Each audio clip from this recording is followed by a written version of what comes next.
4-5 cameraman के सामने shirt फाड़ के 2-4 नारे देंगे। नेशनल टेलीविजन की गोदी मीडिया हो, नेशनल कॉन्फ्रेंस की आइडियोलॉजी क्या है? नेशनल कॉन्फ्रेंस की आइडियोलॉजी है आर्टिकल 370 की आइडियोलॉजी। यहाँ के लोगों को उनके ज़मीनी हकूक दिए जाने चाहिए, यहाँ के लोगों को उनकी रिस्पेक्ट दी जानी चाहिए, यहाँ के लोगों को चाहे गुज्जर हो, बकरवाल हो, खवातीन हो, बच्चे हो, बुजुर्ग हो, उनके साथ इज्जत से पेश आने चाहिए सभी लोग, चाहे सरकारी मुलाजमीन हो, किसी भी तबके के। यहाँ के लोग जो हैं उनको उनके ज़मीनी हक होने चाहिए और उनकी जो कल्चर है वो प्रोटेक्टेड होना चाहिए।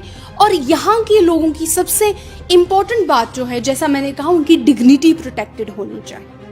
अगर ये आइडियोलॉजी किसी और तंजीम की भी है, फिर हमारे और उस तंजीम में फ़र्क क्या है?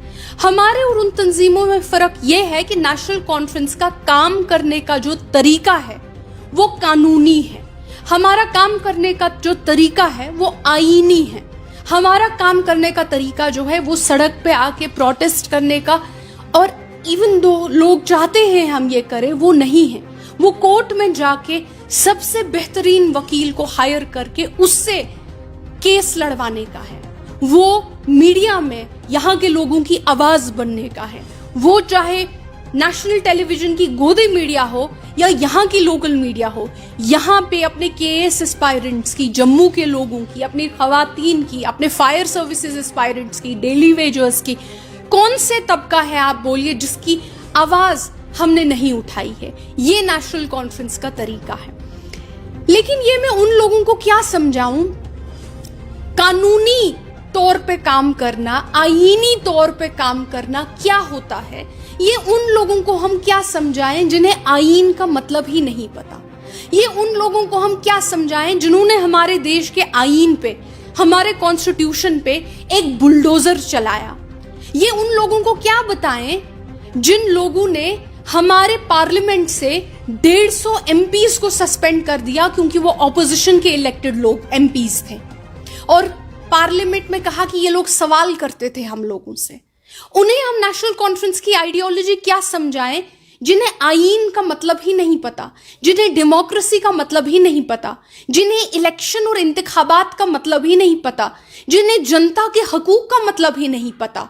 ये वो लोग हैं जिन्होंने आज 6 साल से 1,35,00,000 लोगों की वोटिंग राइट्स को सस्पेंड कर दिया है क्योंकि इनको डर है ये इलेक्शन नहीं जीतेंगे।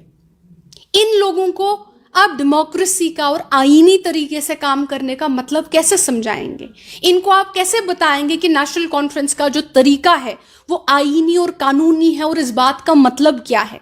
इसीलिए शायद मेरी पुरानी वीडियो में ये बात ये समझ नहीं पाई, इवन दो मैंने साफ साफ तौर पे ये बात वाजह कर दी थी, लेकिन ये समझ नहीं पाए और इनकी गलती भी नहीं है। जिन्हें आईन का मतलब ही नहीं पता, उन्हें आप जिन्हें कानून का मतलब ही नहीं पता, इनके यूनिट को आप जहां तक यहाँ पे देखेंगे, almost every other person has a criminal case. कोई गाड़ी चोरी में मुलव्वस, कोई किसी को कश्मीर यूनिवर्सिटी से बाहर निकाल दिया है, किसी को किसी चोरी में निकाल दिया है, किसी को सेक्सुअल हरासमेंट केस में निकाल दिया है, किसी को लड़कीबाजी के केस में बाहर उधर से निकाल दिया है, किसी को पता ही नहीं है मेरा एड्रेस कहाँ पे है। तो इन लोगों को आप कानून के बारे में क्या बोलेंगे? जिन्हें कानून, जो पूरी उम्र कानून से बचते फिरते हैं, उन्हें आप कानून क्या समझाएंगे? उन्हें क्या बताएंगे आप कि नेशनल कॉन्फ्रेंस का कानूनी तरीके से काम करने का मतलब क्या होता है? जहां तक अब इन्होंने सवाल किया कि नेशनल कॉन्फ्रेंस की आइडियोलॉजी क्या है, नेशनल कॉन्फ्रेंस की आइडियोलॉजी यहाँ के लोगों की डिग्निटी है, यहाँ के लोगों का सम्मान है, यहाँ के लोगों के हकूक हैं विद इन द कॉन्स्टिट्यूशन। जो हमने तब भी कहा था, जो हमने आज भी कहा है, जो भी करेंगे, जो भी लेंगे, आईनी तौर पे लेंगे, आईनी तरह से लेंगे। लेकिन मुझे नहीं लगता इतनी चीज़ वाजह करने के बाद भी इनको ये चीज़ समझ आएगी, क्योंकि जैसा मैंने कहा, इनको कानून का मतलब ही नहीं पता। इन लोगों को आप कहीं पे शर्ट वर्ट कुछ पकड़ा देंगे, सामने आप 5-6 कैमरामैन को बुला लेंगे, ये वही उन 4-5 कैमरामैन के सामने शर्ट फाड़ के 2-4 नारे देंगे। तो इनसे तो आप यही एक्सपेक्ट कर सकते हैं इस